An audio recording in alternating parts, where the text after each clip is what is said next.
Till 6. I'd like to state how we are the Board of Education, and how we'd like to acknowledge that we are on the traditional territories of the Comox First Nation. We would like to thank them for the privilege of living on their land and the gift of working with their children. And I would like to call this meeting to order at 4:33. And can I have an adoption of the agenda be approved as presented, or do we have any changes to make? Yes. I'm wondering if we can change the order.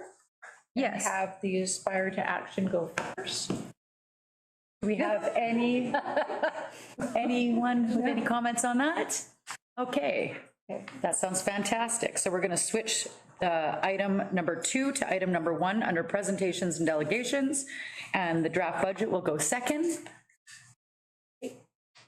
Fantastic. All right, presentations and delegations. We have the honor of having the Aspire to Action group here, David Merrick and Christy Keyworth from GP Vanier. And thank you so much for coming and taking the time to present to the board. And we're excited to see your presentation. Take it away. Thanks for having us. Is there a spot we can plug it in? Sure. Sorry, I couldn't quit sharing. They actually lowered the amount of slides. Yeah, we cut it. Bring that one out. Tightened it up. Introduction. Okay, let's just do some introductions counterclockwise. So we will start with our Secretary Treasurer. I'm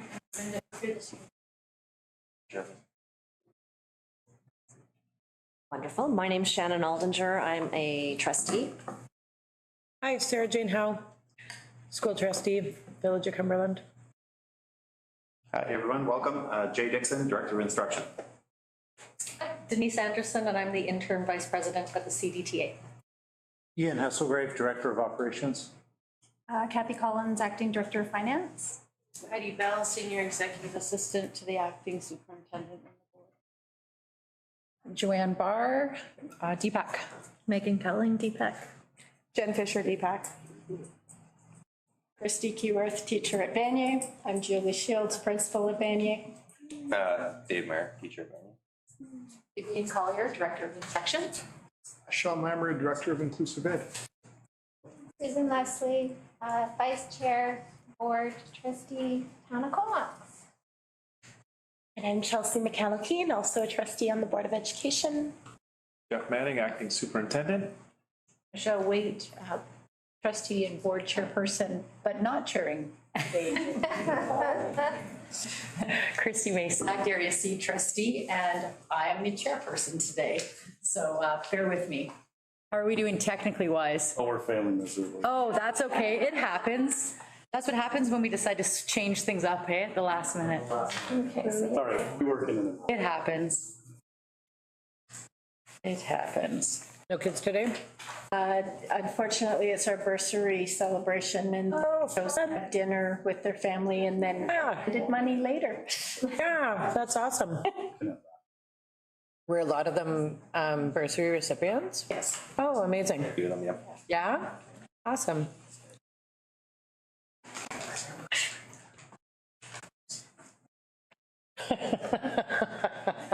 Taking the bag. I know, it's fine. It's just how it's going right now. I know we need our little snacks and treats in the afternoon to keep us going, you know, when you start your meetings.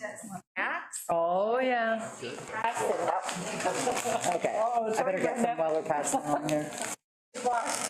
You know, it's. I just went all day with no snacks. You're like, you're in trouble. Are we expecting any QP rep? I've been on some interviews. Yeah, I thought. We also have the presentation in the board package. Yeah, elementary. Oh, God. This would feel bad if they were. Megan, would you mind just seeing if anyone's locked out? Well, Thank you. I was just wondering. Want me to prop it a little bit, but. Yeah, we could. We could open the door anyway. Okay. Well, so we can hear, yeah, good thinking. Been periodically checking. I mean, it's What are you looking for, Megan? A doorbell, yeah. If anybody gets stuck. Don't want to leave anybody outside. That's because you lock it. Yeah. If you're like me, I'm like, somebody. Yeah, hammer hard, we'll hear ya, yeah. And that's, You know, it happens when we forget our swipe cards too. ID, I can help you that. Oh, looks like we're in business, okay. Fantastic. They're wondering if calories are down there, or do you want them anywhere else? Oh, you can be wherever you want, wherever you're comfortable. Right there is just fine. It's a little corner there.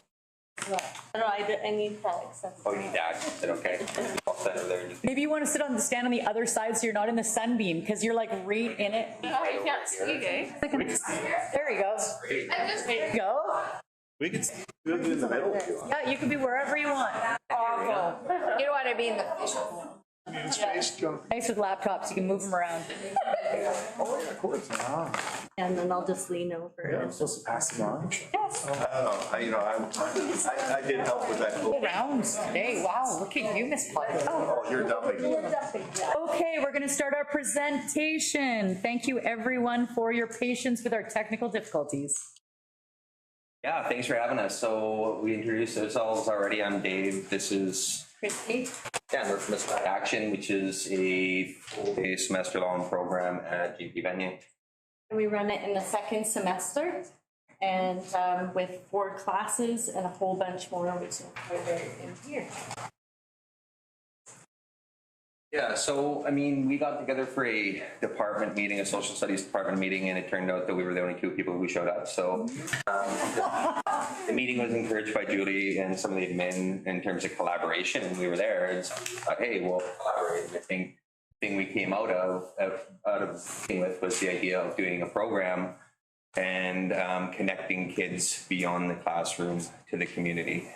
And our first, we started that by talking about how can we get students coming to the social studies department, like get more interested in humanities. And yeah, and then we started talking about this, connecting to the community, getting kids out of the classroom and making it applicable as well. So we wanted to make humanities, social studies, English applicable in the same way that trades and the sciences are in terms of them leaving high school and having kind of a bridge or kind of a pathway to their post-secondary life, right? yeah, and connecting them to like human services and social services and stuff. Okay. So Aspire has 16 course credits, so students come in. We have 2 versions of this because we have had, this year we had kids come back to us. So we've had to change up, like add courses, so kind of alternate the years. They get their 30 grad hours, their Indigenous credits for graduation and their capstone, and so much more beyond that. Yeah, and the 16 course credits are social studies, humanities, and leadership credits. So if you're looking for a breakdown of that. Yeah.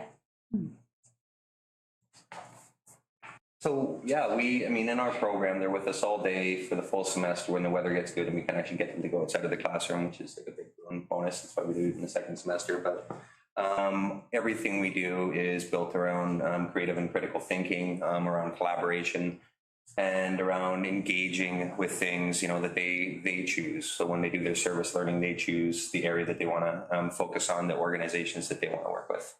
And when they do their awareness campaigns every month, they focus on the campaign they want to run, and it's a teamwork. Yeah, I mean, all of our students, I mean, they make a dent in their community, their school community, their local community in the valley here. They create change and things that they can kind of measure and see that are tangible. And I mean, one of the things that came out of that meeting was the idea of creating upstanders, not bystanders. So students who, when something's going on around them, are going to actually say something and they're going to do something. We've had a lot of students who have gone through Aspire already who have done the exact same thing when somebody's in trouble or when something's happening. I mean, they have the confidence to kind of stand up and say, well, that's not okay, or do you need help, or that kind of thing. So that's one of the wishes for them. Yeah, and I think too, I wanted the students, we both wanted the students to, rather than learning about something, actually doing something, hence the action in the program's name. So when they come to us, they are responsible for creating a community within the classroom, within the program, but within the school and then beyond, and through volunteering, random acts of kindness. And we've done this even on our field trips. So we've gone beyond the Comox Valley with that. And then creating, so we talk about like SOGI, inclusive environments. They are leaders in that to show others what this looks like. Yeah, and I think like when we gave out our awards today at the award ceremony, both the students who won the Spirit of Aspire Award, I mean, we don't give it out necessarily for the highest achiever academically or somebody who's raised the most money fundraising wise. It's the students who are the most inclusive, who foster that sense of community. And when students come into the program, or we see students in the hall who are in need, those students who won that award at least and jump in, they reach out to them. And so they make sure that that's a safe place for them, so. Okay. Yeah, and I mean, one of the kind of, I guess not unintended, but things that we didn't see coming was Aspire becoming a leadership program at Vanier. There's a couple of leadership programs already at Vanier, but for us, we kind of fill in that gap for social justice-based causes for things that maybe the other two leadership programs don't necessarily have in their schedule. And so it just kind of turned into that through awareness campaigns. So a lot of these things that students don't necessarily consider, the other, whatever it is, I mean, Julie could tell you the other 1,200 and so students at the school, they're not aware of, you know, violence against women. They're not aware of things like missing and murdered Indigenous women. They're not necessarily they don't have it on their radar. So our students kind of go out there and get them to not only be aware, you know, not only educate them about it, but get them to interact with it. So all of the awareness campaigns are more than just kind of a poster on the wall, right? So for us, the heart of the program is the volunteerism piece, the service learning piece, and that community connection. While students are doing this, we focus a lot on reflection. So they have a service learning journal they keep throughout the entire program. Every time they go out and volunteer, every time they are doing random acts of kindness, anytime they're doing anything in the school, they document it. They have a bunch of example questions that they go through, like, how did this make you feel? What was your favorite part? Those kind of reflective things. And then they are told to document their experience.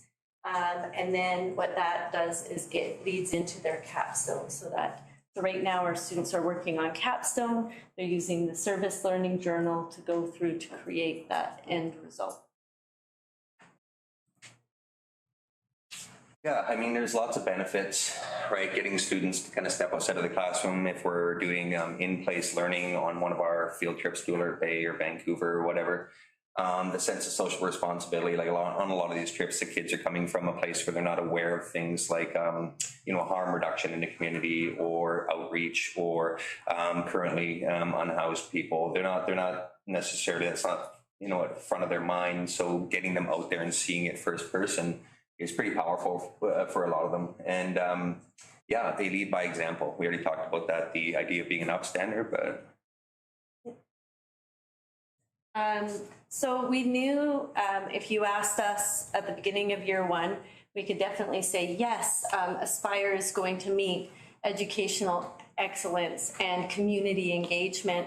But after, like, probably partway through the first year, we went, wait a second, it also covers 3 and 4 there, the environmental stewardship and the mental well-being, definitely. And we'll touch more on those last 4. So later we have slides that we just left to the end that you can feel free to look at later. But as for environmental stewardship, yeah, I mean, these are some of the organizations that they've worked with, Lush Valley Youth and Ecological Restoration, Comox Valley Watershed, and Mars. So these are students who go out there, they connect with these organizations, they reach out. A lot of this is on the students too. It's autonomous. We don't do it for them.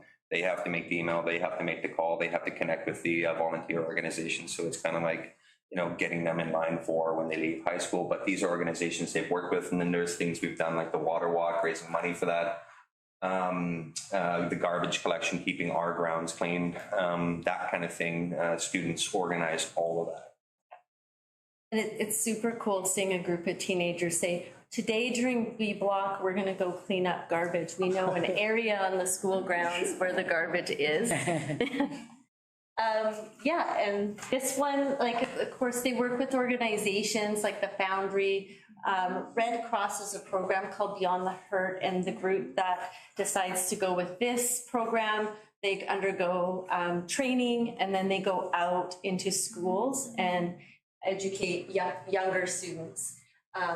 And then, yeah, just connections, the McCreary Center Youth Survey, they came in last year. Portland Hotel Society. Yeah, that was a great experience for a lot of them when we did the kind of summary at the end of the program. They talked about that being one of the most, one of the most powerful experiences where he took them to the downtown east side, and they worked with the PHS, who are, providing community housing and harm reduction. And just to have that talk with Russ Maynard from the PHS, I mean, for a lot of them, they walked out of there thinking, hey, social work is something that maybe we could, wind up doing or could see myself doing down the road. So. Yeah, and then Mental Health Awareness Month for May, they took part in that last year, but this year met up with the youth counselors or youth support group, and they created a whole campaign for the month. For me, I've been working with LGBTQ youth for just over 10 years, and a lot of our students seem to be from the community. And we know statistically, 40% of homeless youth are LGBTQ youth. We know statistically that there's more struggles and due to discrimination. And so one thing that I noticed for the first time is this program. It's been really amazing seeing these youth all of a sudden take on leadership roles and just blossom and just feel confident to go out into the world and do things that they wouldn't have done before, like being upstanders instead of going into their shell, opening up. And yeah, and even today we had a student approach us. Oh yeah, well, that's one of the winners of the Aspire to Action Award approached us and said, if I didn't have this program, I don't know where I'd be. Essentially, it was a really dark place with my family, with the previous school I was at, with a lot of the things, who I was as a person, and for her to come in and connect with us and, just kind of graft on to a lot of the kids and make those friendships and find that success was, it was the goosebumps or whatever. I'm not a crier, but yeah, at the end of last year as well, once the kids had left the last day, I walked over to my desk and there was this letter thanking us for this and saying exactly the same thing, that they may not have made it through. Yeah, Aspire to Action. So we talked about the district level. If we look at the core competencies, we definitely can weave all of those into our program. And it's very clear, just even a group that of students we were concerned with at the start of Aspire this year, this last 2 weeks, I'm like, wow, they're going to be okay. They're going to be upstanding citizens. They're going to make it.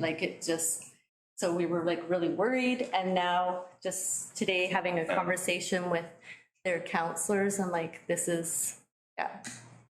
feeling good. So we have some photos for you. Just go through them real quick. Yeah, so this is last year. This is connects with Indigenous education. This was on the Missing and Murdered Indigenous Women's Memorial March. And so we took the students up there to the art gallery and we went to the rally. And when we left, a lot of them were pretty empowered, like Curtis Anderson, I believe. Which award did Curtis win?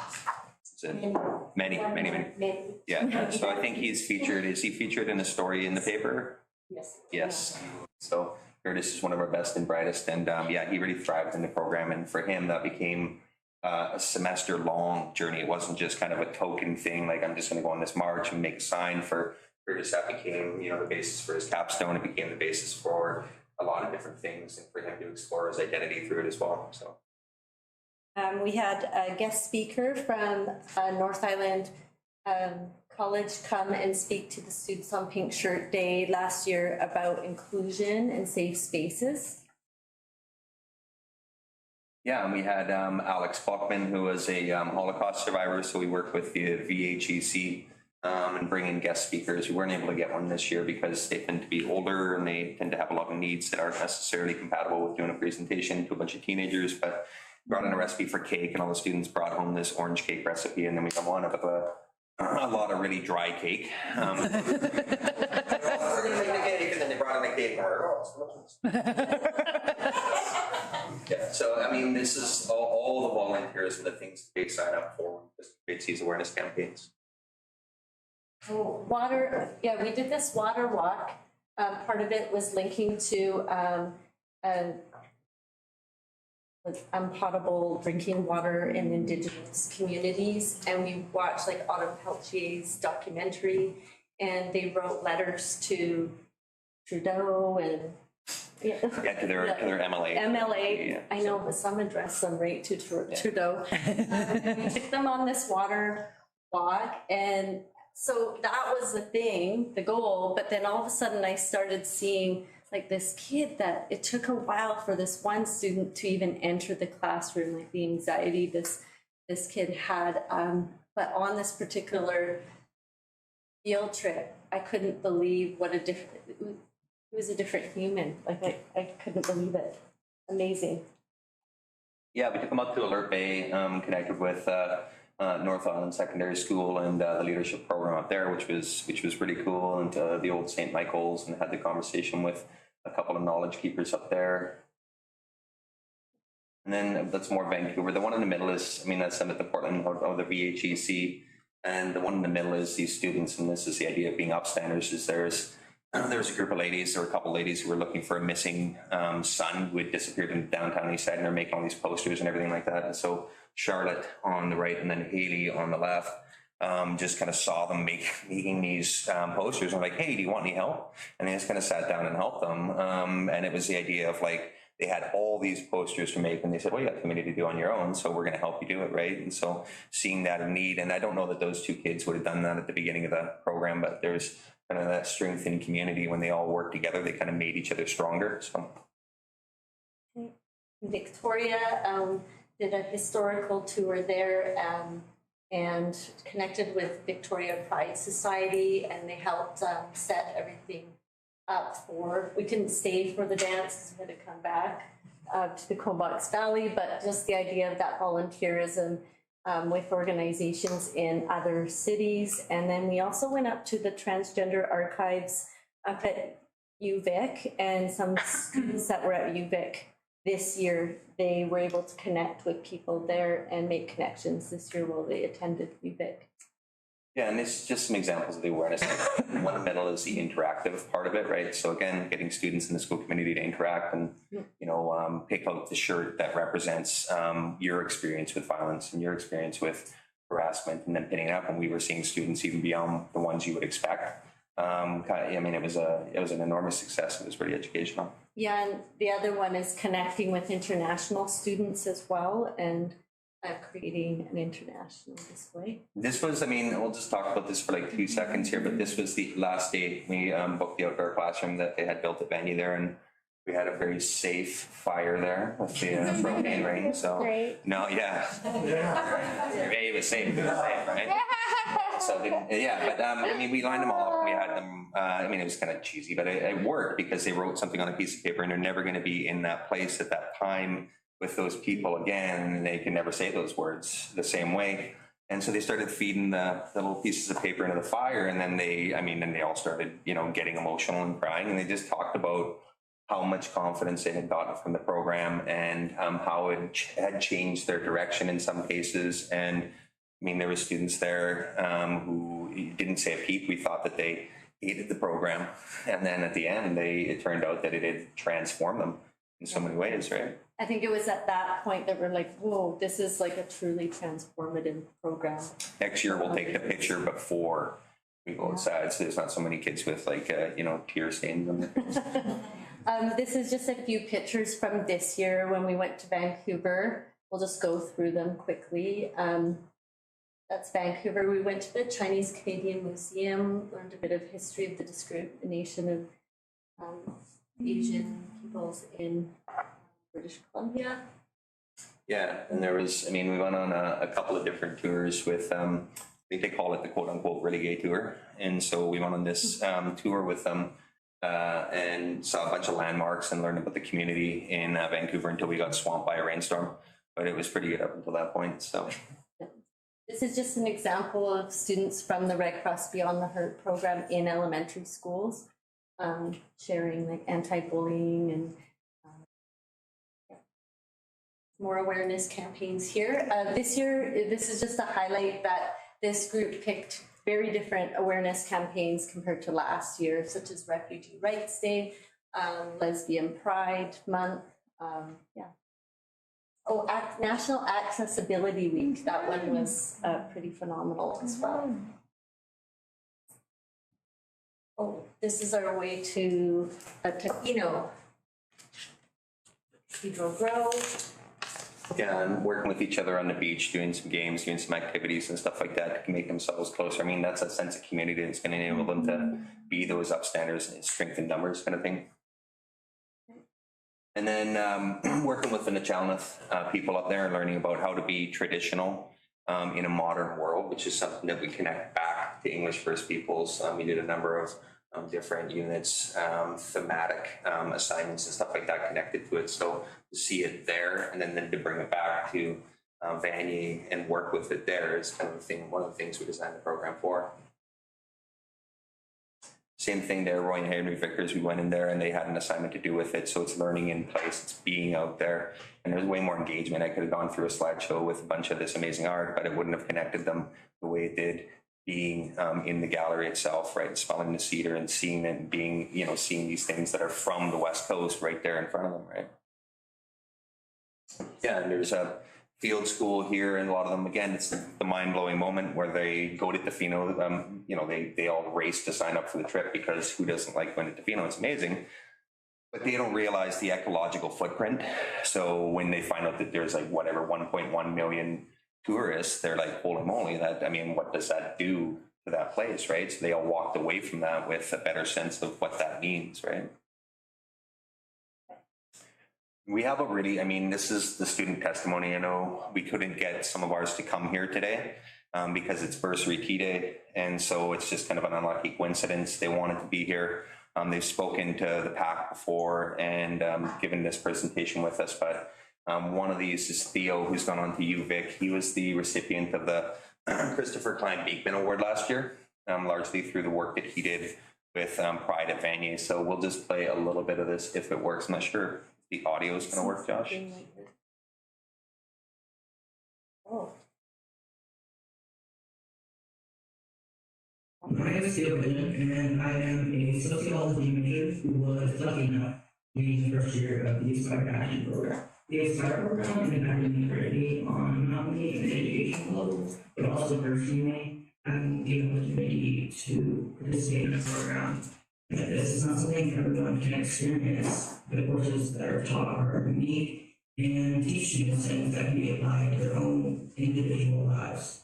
Being able to participate in the Aspire program and be a leader within it has helped me tremendously with my university experience. I'm currently attending University of Victoria in the Social Sciences department, and Aspire has continuously proven not only great university prep in general, but also acted as an introductory to the courses I'm taking in my post-secondary levels. The experiences and material I've gained through the Aspire program have put me a step ahead of my fellow students, and the course content I'm learning today frequently gets tied to what I had the privilege of learning through the Aspire Action Program. But now on a more personal level, the Aspire program made my high school experience a lot more positive.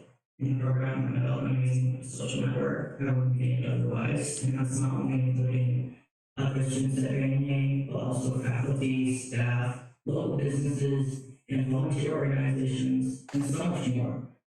And within the classroom, and in the material that's taught, I felt recognized and respected as an Indigenous transgender student. Learning content about diverse cultures and communities uplifted my own sense of pride and identity. It made me feel more included and seen in school. And I honestly don't think I can say I would be who I am today without the Aspire program. It has pushed me to follow my dreams and be prideful and authentic. So for me, the best part of the program was the application of learning content. In Aspire, we didn't just learn out of a book and accept it as the truth. We went out into communities and learned their experiences and other people's stories. Doing these trips taught us to see the human experiences within society and what we are learning, and to not judge the topic by the surface. Learning from personal experiences made me feel deeply connected and more understanding of the content we learned, which made the whole experience of learning so much better. Participating in the program innately improves one's quality of mind by exposing them to sociological imagination. And employing the sociological imagination helps us better understand society and our individual as well as our collective relationships to it. This is something that traditional courses do not teach students, and this is something insanely important to have as a university student. I believe Aspire is beneficial to students and school because it actively encourages and promotes inclusion and diversity within the population. Aspire is an opportunity for students to learn greatly about themselves, each other, and the communities that they interact with. It also acts as an opportunity for experience for those who are interested in pursuing humanities or social sciences and upgrade education, which a lot of school districts don't actually have. I firmly believe that the Aspire program helps shape individuals into more empathetic future leaders. And even those who do not directly participate in the program, they still greatly learn from the existence of the program and those who are in it themselves. And I frequently talk about my experience in the Aspire Action program and the things I learned to students at this university from different countries and provinces.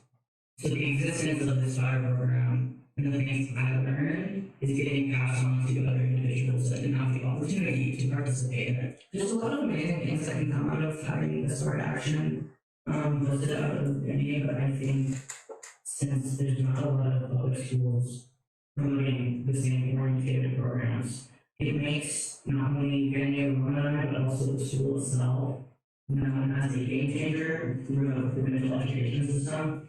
And I'm all for it. I think this is an amazing step, an investment to make for the school population and also just society as a whole.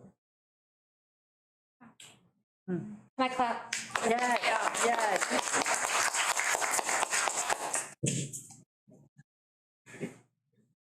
Can we call these two? Yeah, so I mean, Theo's just one of many. There's probably, I don't know, several kids who would say something very similar, and the rest of them would give it their own positive take on it as well, right? So we think it's incredibly positive.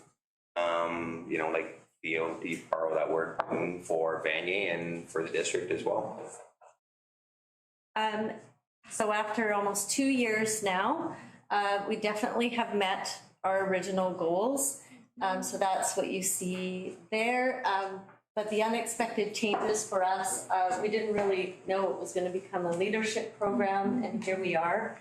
A lot of the students have been wanting to continue their service learning beyond. So some kids are still like, even though the volunteerism part is over and they're working on their capstones, they're still going to the food bank, they're still going to Kitty Cat House, they're still going to Rush Valley. And then they can't, and they find other stuff that's cool to do too, right? Yeah. And then just those personal transformations that we've shared with you. The community connections too, where we have groups now like Dawn Rainbow House reaching out to us because, to make that, cemented and to have that kind of rooted in there, it makes the program stronger. So it's got a lot of community interest, and there's students who are kind of, trying to sign up for it. It's got great word of mouth at the school. And then of course we have other districts now, Campbell River and Nanaimo, that are emailing us and saying, what are you doing up there? Like what's the recipe kind of thing. So I don't know how they found out about it, but or however it happened, it's good. Apparently somebody on the bus to Horseshoe Bay asked a student, oh, what is this? And they explained the program and they said, oh, I've heard about that. I don't know how. This is 5 of our students. A bunch of them were supposed to be here, but they were going to the bursary, Owen and Curtis in the back, but they won the Comox Valley Chamber of Commerce You Rock Youth Award. You're supposed to have a hashtag in there too. Aspire one, not just, they were just, I mean, we couldn't send 40 kids there because it was pricey tickets, but we sent some good representatives, so. Yeah. Oh, and that's just a picture of our group, a Lush Valley group. There are 3 of the ISP students there who normally would never join up for a program like that. They joined up, and they've, Zhong Bin on the right there won the one of the Aspire to, or Spirit of Aspire awards, so.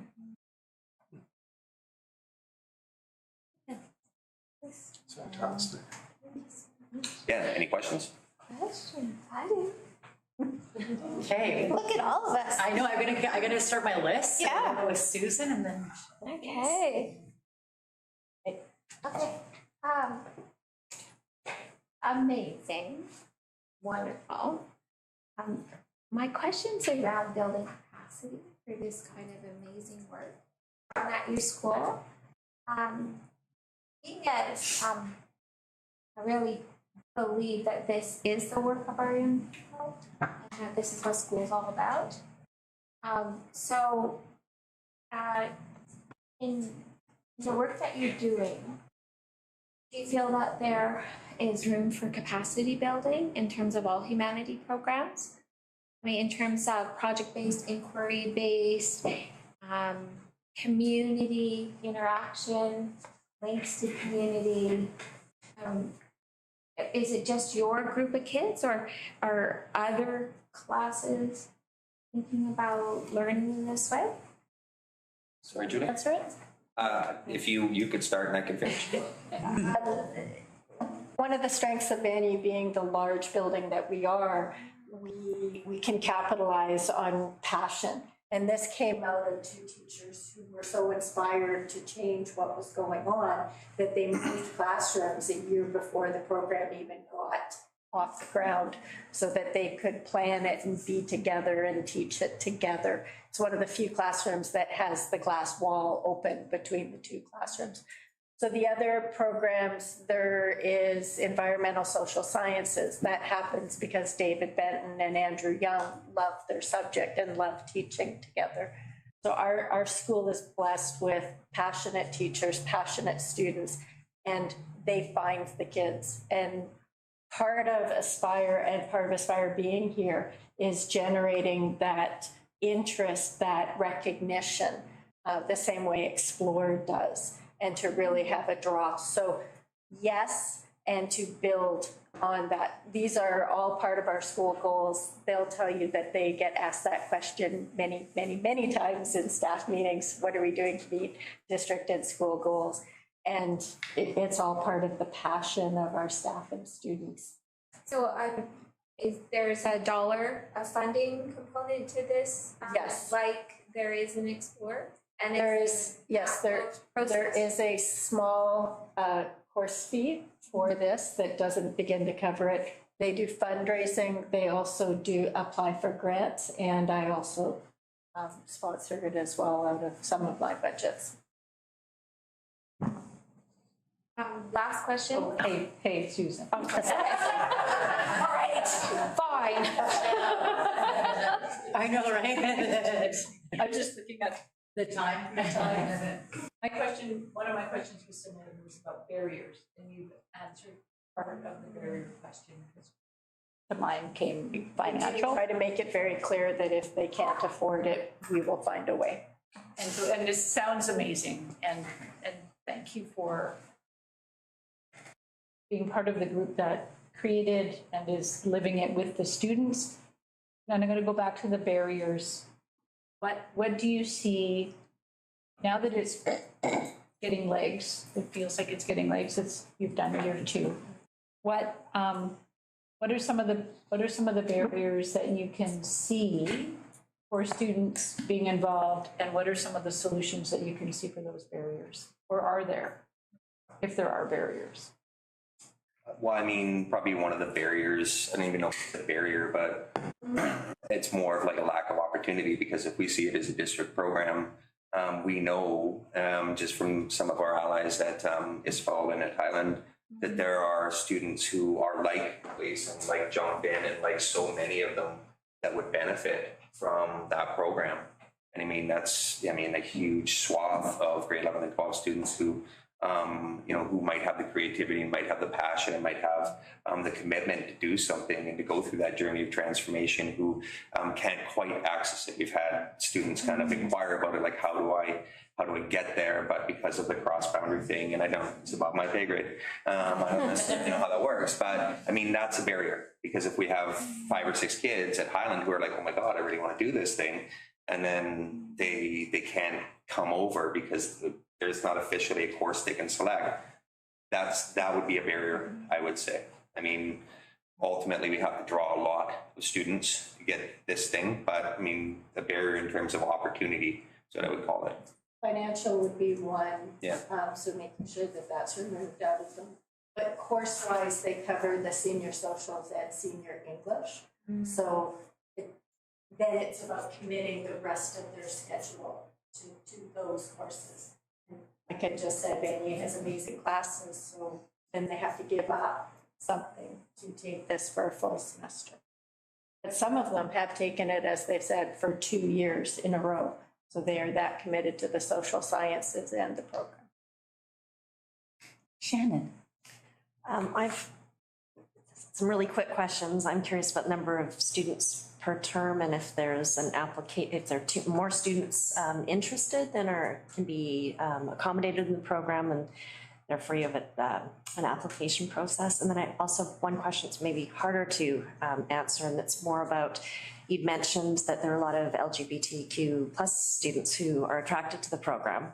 And I'm wondering if after the 2 years that the program's been around, whether you're noticing or they're reporting any spillover effect in terms of a more inclusive, like, school culture and environment as well, like if that's kind of part of the impact on leadership in the school. I can answer the first one. Sure. We're not at a point that an application process is necessary. The first year when it ran, we had 42 students, but we had space for 56. And several dropped after that. We made the decision to keep it running, because if it never started, it never would. This year, again, we're well below the 56 or 58 students. So again, we haven't had to limit it to anybody. Anybody who had wanted to come has gotten in. You want to answer the second? So spillover of, do you mean like the impact on the school culture as a whole? Noticed anything that way? Yeah, well, I've noticed more, and this was GSA working with Aspire students as well, and some of the GSA comes into Aspire. I noticed, like, doing a lot of the fun campaigns that such as scavenger hunts on, like, you know, Bisexual Awareness Day, and there's like Freddie Mercury's all around, and yeah, I feel like that most of the students see it as more as a celebration of identities, and even just within our program, students have embraced their own identities that maybe they had been hiding before out of fear. So being part of things like this have definitely changed the lives of individuals. And we get lots of visitors that come in and visit us as well through lunch hours. We still have a lot of kids who are looking for that kind of inclusive space. It's really huge. Like, a lot of those students who kind of want to be accepted and want to be, you know, who they are without having to kind of wear the mask too much. I mean, they tend to gravitate towards us. They're on the first school sign up for Aspire. I didn't really have a question. I more just had a comment that I wanted to share, because I was lucky enough to have heard this presentation before and got, I think there was five or six students there that shared their stories with us at that presentation. And I was going to bring up the fact that indeed they did mention that they felt like they were like safer at school and that their school culture had changed like for the better for them. There was a student who was like a typical kind of athlete student that was very shy, that was telling me about how he had totally changed his like entire mental health completely, and like felt like it kind of like saved him. And I heard a lot of that, like stories about like understanding who you are and who you are in the community, and just that sense of trust between the students and the trust that they had with you specifically, and other positions within the school, and how important those relationships were to them and how they were going to take that step with them. And I just wanted to give you guys more congratulations about that. Yes, clearly with your guys' consent, I'd like to see in the budget if we could clone them. At every school. And then just listening to Julie's response, it seems to me like this could be a program that could very much be like Explore, where you could, if you're under your cap, if you got those 10 students at the other schools, and if it could be like Explore where it could be opened up, that would be a way of solving that the district should support that ability. We have no problem taking a small number of students. And if they cross our desk, I'm sure Jeff would say absolutely the right place at the right time, and not displacing Vanier students, because this No, is but empty. how do we create this at all of the school spaces would be great. Chelsea.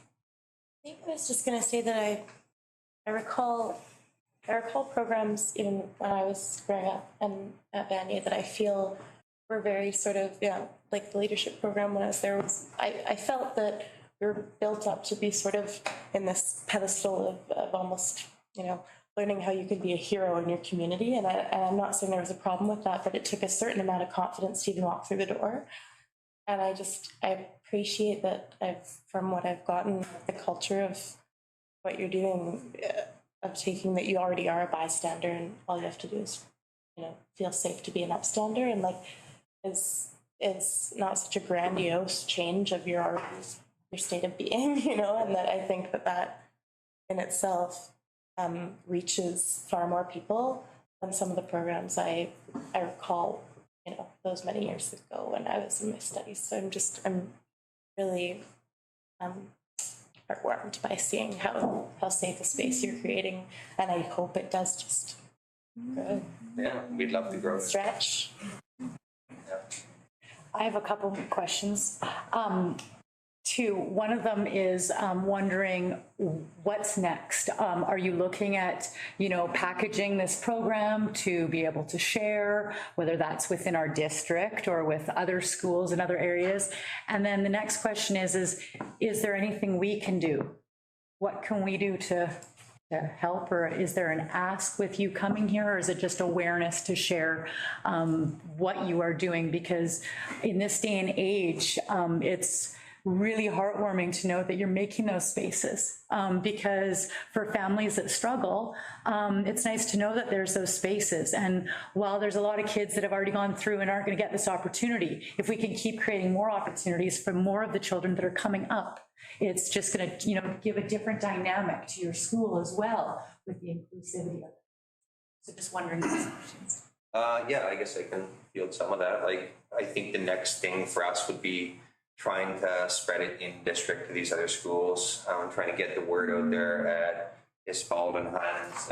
It's talking about a gargantuan number of students, but even the few that if we can get them to come to us for a semester or whatnot and experience what we do there, that's next. To go beyond Vanier to kind of try and transform other schools through taking those students and those ideas and those kind of kids and bringing them to us, right? And in terms of the other outside of district, we haven't fully composed those emails back to Campbell River and Nanaimo yet, but we will when we have a little bit of time and we can take a breath. We also got 2 BCTF grants, one called Project Raven, Operation Aspire, and they want us to write an article with photos, and these are going to go out into the BCTF teacher magazines and the social justice. So other districts will get the heart of the program through there. Yeah, and in terms of, we really appreciate you asking that question in terms of what you can do to help us. We'd love to be able to have Julie be able to work with these other schools if there are kids who want to come over You know, if there are students who want to come and take Aspire at Vanier, just to green light that, right? And see if they can take that information, if they come to us in grade 11 and then they go back to Spelman grade 12 and they share that, or back to Highland or whatever, and they share that information with students there, and then maybe you can spread and have something similar going on at those schools, right? So. Thank you so much. Does anyone else have any more questions? Thank you, guys. Thank you. So much.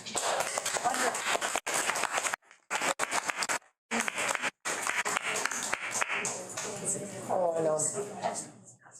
They're supposed to know what the program is, but yeah. We talk it. You're getting yours on? I don't know. I think we just said It's hard to try. I'm coaching there. And you guys don't have to feel like you have to stay for the budget, but hey, you are welcome. We're inclusive here. You're welcome to stay for our budget discussion. my pay grade. But if you have other engagements, we don't hold it against you. Thank you so much. Thank you so much. Yeah. For letting me know. Thank you so much. Thank you. Okay, we're gonna move right along here, everyone, onto our draft budget 2023-2024 and partner group submissions, page 1 to 19. Take it away, Brenda. Well, okay, feels like you wasn't switching the agenda because I can't even take the credit.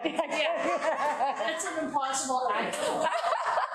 And also we're cognizant of the time, so I think we'll do a speed, kind of flip through the budget and then maybe a bit better presentation towards the end of when the budget actually comes to the board at the June board meeting. So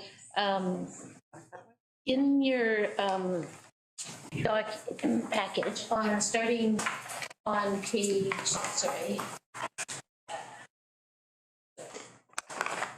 page 1.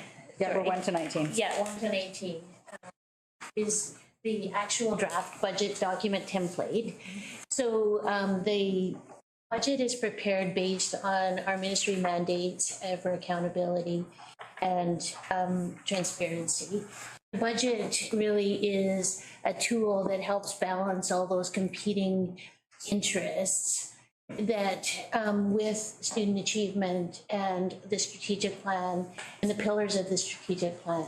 So it's a document that we try and use to provide oversight, monitoring, and balancing all of those competing priorities, from staff to busing to facilities to the administration leadership of the district.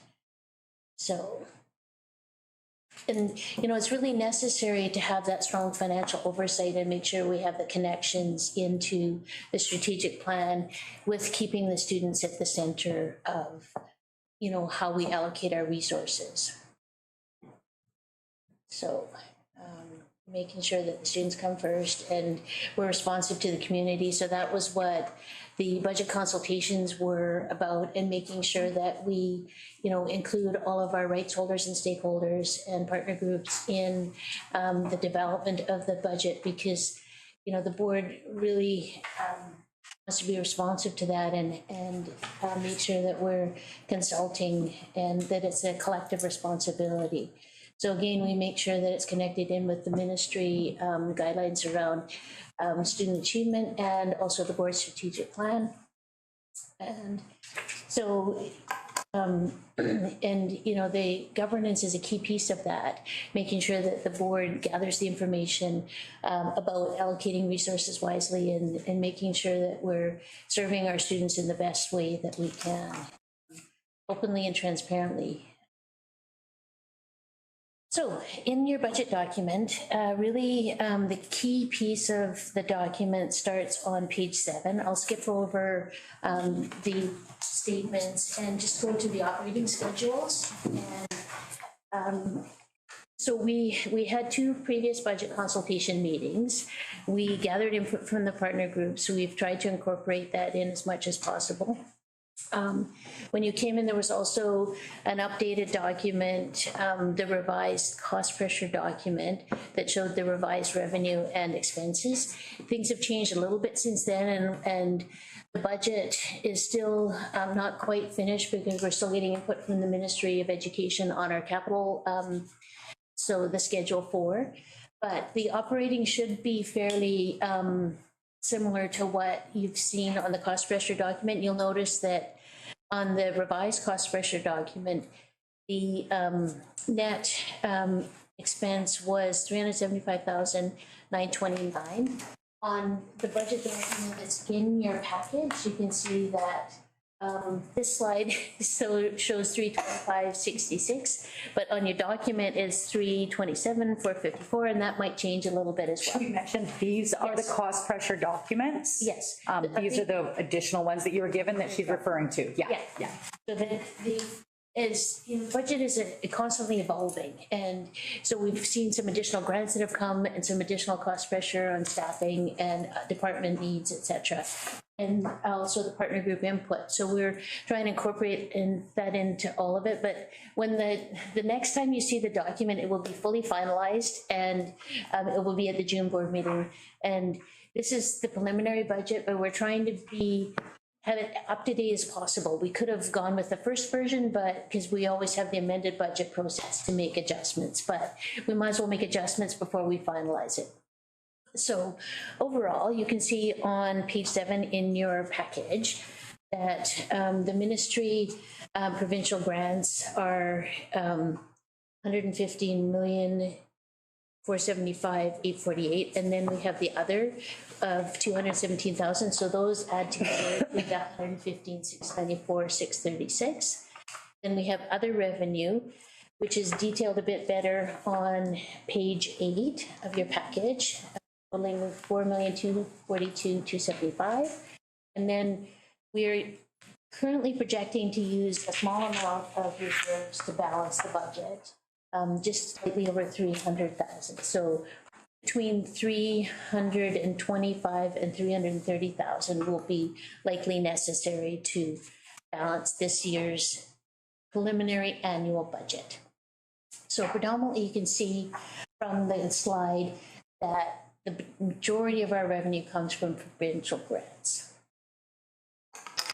And then how we're allocating those resources, we've got it on this slide shown the two different ways. So in your package on page 9, we have Schedule 2B, which is a detail of the operating expenses. And that is reflected in the bottom graph that's on the slide. So it's showing the salaries, benefits, and service and supplies. So you can see that salaries make up 69% of our budget and just over $80 million, $80,994,714.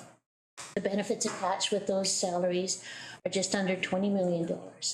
So between the two of those amounts, our salaries and benefits as a district now are projected to be over $100 million, $100,875,653. So you can see that that's a significant amount of our total revenue that we receive on the operating side that goes towards salaries and benefits.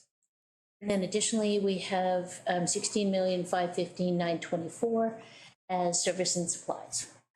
So, and then the top graph, you can see it's split up by function program, which is on pages 10 and 11 of your budget package, which is Schedule 2C. So this separates out the same 117,391,577 by functions and programs. So function 1 is instruction, function 4 is district administration, function 5 is operations and maintenance, and function 7 is transportation. So you can see that of the 117 million, if you flip over to page 11, that $95,795,837 is allocated to instruction. And district administration is allocated $4,804,000.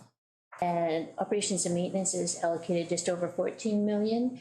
And then we have an additional almost 3 million allocated to transportation. So, and the percentages of those allocations are reflected in the graph, and you can see that 82% of all the district revenue goes directly to instruction, and the next largest piece is operations and maintenance. So again, that's the attempt to try and balance all the competing interests for the dollars that we receive.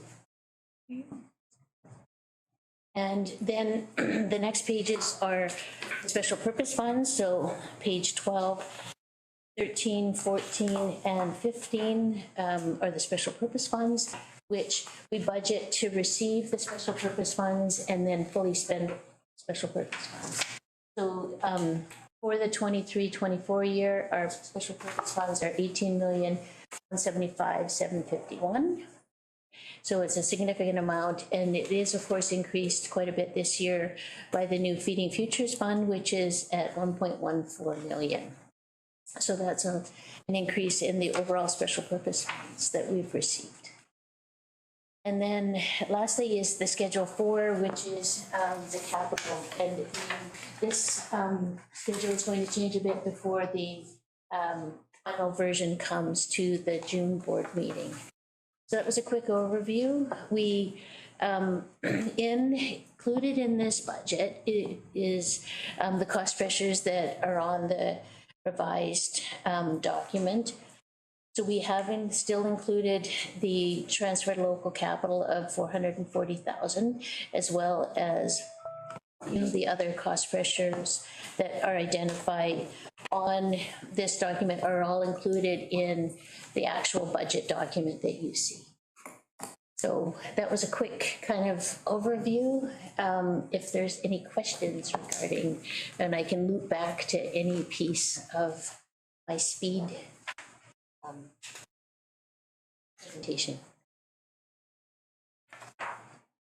I only had one, and it was just on your last slide, the special grants fund, when it says the Classroom Enhancement Fund to address the BCTF restored language. I'm just wondering out of curiosity when that would just be included in, just rather than it being a special fund, when it's already been accepted that that is what we are doing and as part of standard practice, rather than it being a specific piece. You might not know the answer to that, but it's just my thinking out loud. That's a great question. That is something we would definitely like to see, have that incorporated. So on the accounting side, we use terms like the block funding and then the special purpose funds. And so currently, that would be something that would be negotiated at the provincial bargaining table. So they haven't fully settled that LOU 17 and how that would be incorporated into the block funding. So it's still something that is, I believe there's a number of provincial court cases and arbitrations that are happening and negotiations that are occurring at the provincial level before we can hopefully see that fold into the regular operating funding, because it is a significant challenge to keep it separate. It's on the accounting side, it's a bane of our existence. All of this special purpose funds, because each special purpose fund means we have to have a separate set of accounting codes, a separate monitoring and oversight and accounting and then reconciling. And so it creates a lot of additional work when it all goes to support students. And so it's, you know, this, give us the money and let us spend it appropriately. Do that. You know? Yeah. And it's what I can say. So, but so far that message hasn't filtered up to the powers that are beyond us. So, yeah. I was trying to figure it out, but I can't figure it out. So on page 6, it's probably something super easy that Brenda will get really quick. Under other revenues, it says funding from First Nations. Can you tell me more about that? That's not the targeted, it's not the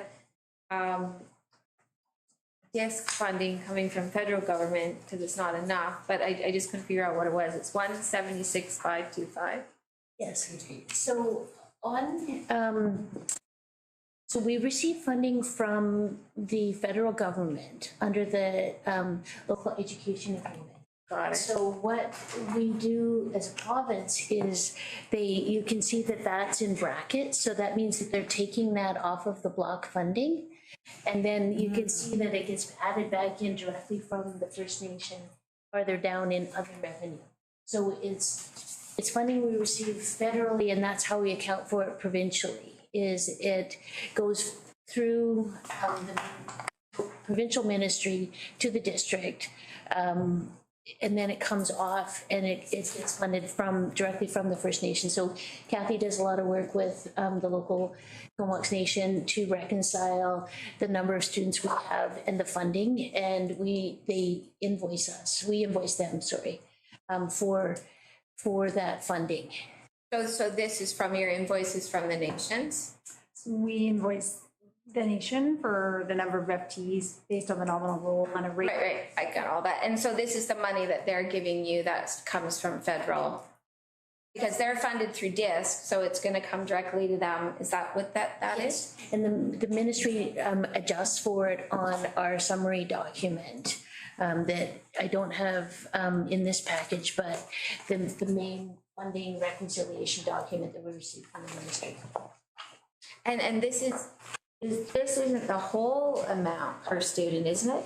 No, this is just the students that live on reserve. So this is just the, yes, if you're looking for the targeted dollars. No, I know that one. Okay. It just seems super low because there's 32 kids times 11, it's about 11,000 per child. It's funded at a different rate, and so it's not the targeted dollars. We still receive the targeted dollars for those students as well. Yeah. And this is just funding through the local education agreement. Okay, I was just curious because it seems low, but, well, do you know the amount that's coming per child from federal government? I don't have it in front of me, so I could certainly confirm that. And also sort of that FTE, that number that we use, again, is just stated out, that nominal role number. That you basically get told this is how many, and yeah, invoice. I think it's like 5,500, something like that. Okay, so it's half, so the other half of their funding must come from, so it should be around 11 for the whole funding? Yeah, so that's right? when you combine them both. When you combine, okay. Yeah.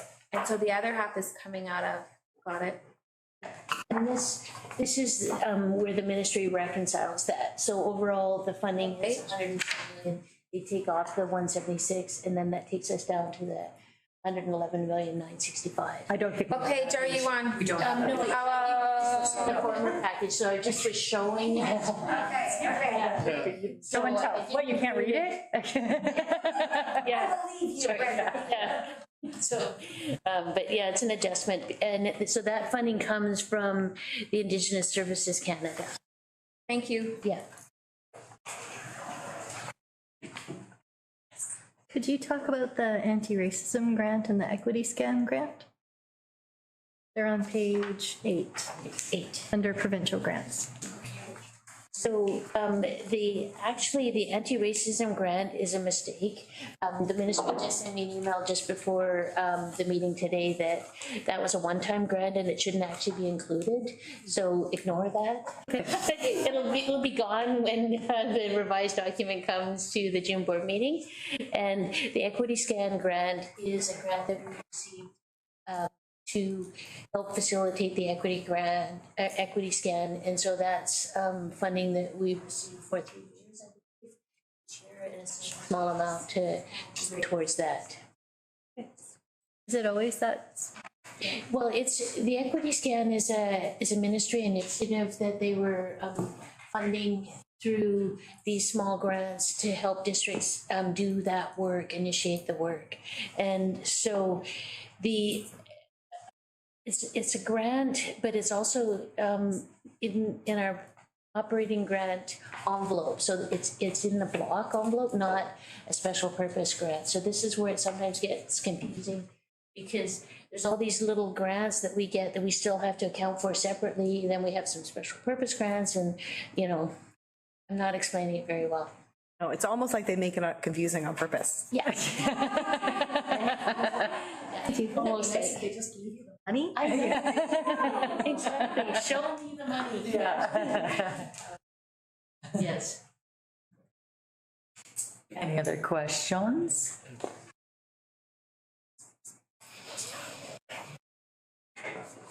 Well, I see you did a good job, Amanda. Excellent. Thank you.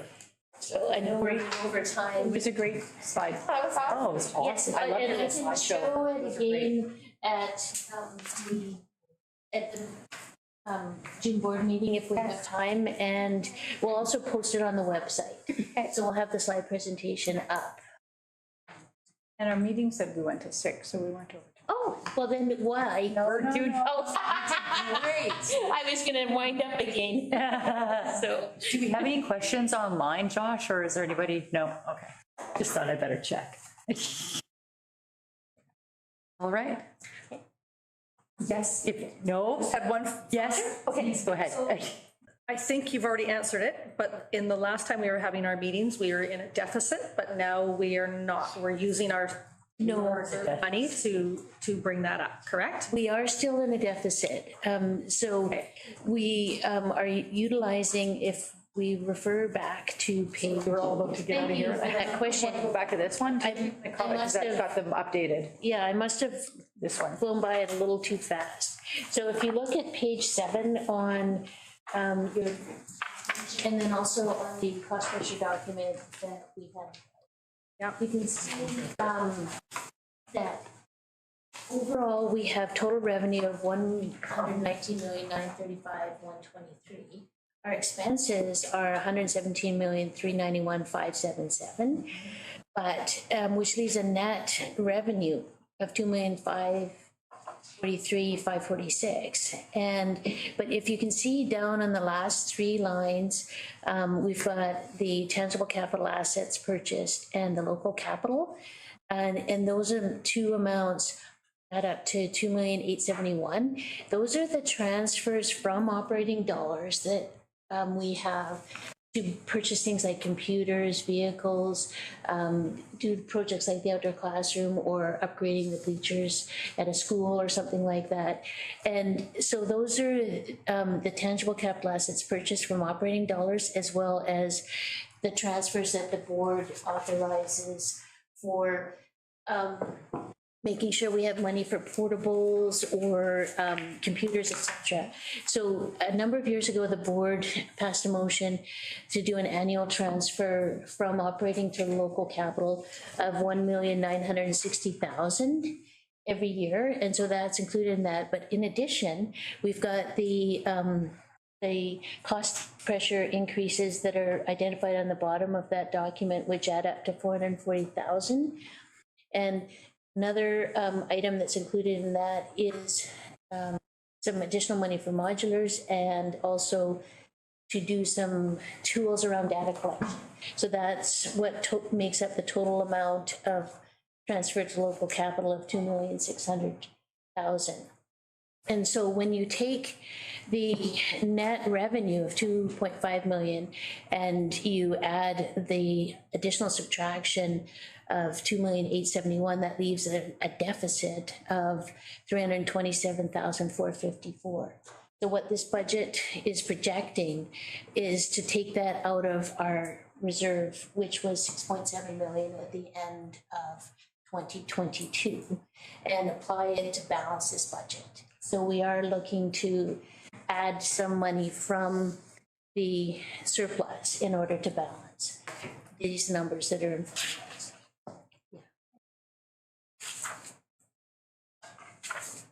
Yes. Sorry. No, we still have time. So that motion that you said that was on the floor, that the 1.9 million that carried over, can you, like, I don't understand that. Do you mind, like, what is that and why? So that's been in our financial statements and our budgets for a number of years, and that I can provide more detail at the June board meeting exactly what that 1.96 million is made up of, but it includes the amounts that we allocate every year for our IT department, for for example, when we're adding classrooms, we know we need to add 3 classrooms. Each classroom cost is about 25,000 for furniture. So we need to have capital dollars to purchase furniture for the classrooms. So we transfer every year into our local capital fund to make sure we have money set aside for those capital purchases. Like, for example, we don't receive any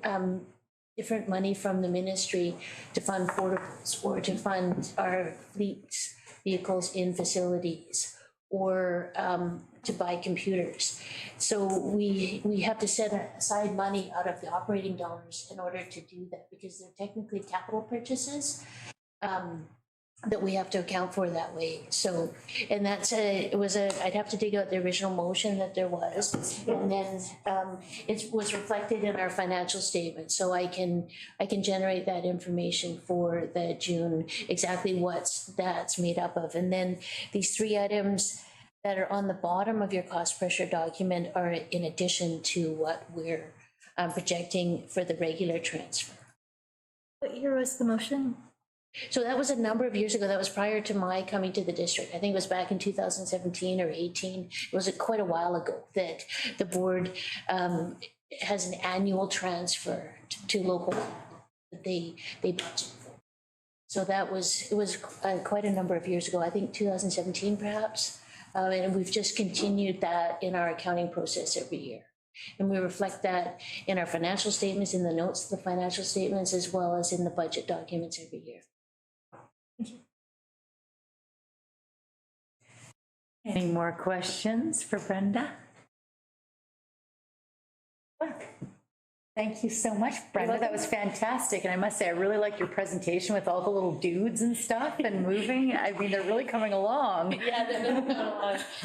I know, way to make budgeting fun, right? Yeah, exactly. Well, you try to present the information in different ways. So once the numbers are finalized in the ministry template, then I'll prepare the snapshot document and the analysis document that also goes along with the flashy little guys moving. So I like the snapshot. Yes. Thank you. All righty. Well, it looks like we're actually going to adjourn, we need a motion to adjourn. Motion to adjourn. Susan. At 5:50. Wow,